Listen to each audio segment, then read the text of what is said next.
If you're in the market for a new home or refinance, you're probably hearing a lot about mortgage interest rates. And you probably think, the lower the rate, the lower my monthly payment. But the truth is, the lowest interest rate doesn't always mean the lowest payment. For starters, there are closing costs. So a lender may offer a low interest rate, but make up for it with additional fees that can really add up. Then there's mortgage insurance, or MI. If you're planning on putting less than 20% down on a home, MI will likely be required.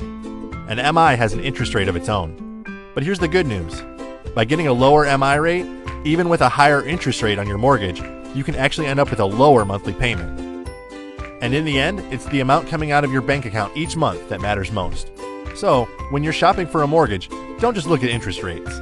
Find out how much we can save you. Let's talk today.